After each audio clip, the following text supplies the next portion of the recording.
వంట చేయటం అందరూ కష్టం అనుకుంటారు. కానీ చిన్న చిన్న టిప్పులతో వెరైటీగా ఇంట్లో వాళ్ళకి హెల్తీగా వండి పెట్టొచ్చు.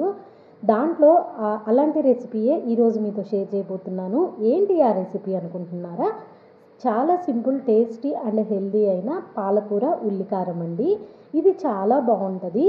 ఎలా చేయాలో చూపిస్తాను. ముందుగా 2 పెద్ద ఉల్లిపాయలను తీసుకొని చిన్న ముక్కలుగా కట్ చేసి ఒక 10 వెల్లుల్లిపాయలు మొత్తం మిక్సీ పట్టుకోండి. కడాయి తీసుకొని ఆయిల్ వేసి తాలింపు గింజలు, ఉల్లిపాయ పేస్ట్ వేసి వేగించుకోండి. ఒక ఎండుమిరపకాయ, కరివేపాకు కూడా వేయండి. సో ఈ లోపల సన్నగా తరిగిన పాలకూరను కూడా వేసేసి ఒకసారి మిక్స్ చేసుకోండి. పాలకూరను కలుపుకునేటప్పుడే రుచికి సరిపడినంత ఉప్పు, కొంచెం పసుపు కూడా వేయండి. ఈ కూర అనేది చపాతీలోకైనా అన్నంలోకైనా చాలా బాగుంటుంది.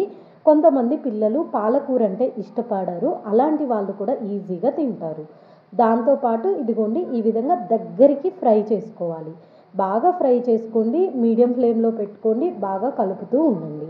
ఈ విధంగా ఫ్రై అయిన తర్వాత రుచికి సరిపడా కారపొడి వేసి సర్వ్ చేసుకున్నారు అంటే ఎంతో టేస్టీగా ఉండే పాలకూర ఉల్లికారం రెడీ అండి.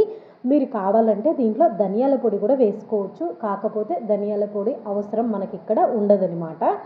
ఇంత టేస్టీ అయిన రెసిపీ మీతో షేర్ చేశాను కదా, లైక్ చేసి సబ్స్క్రైబ్ చేయండి.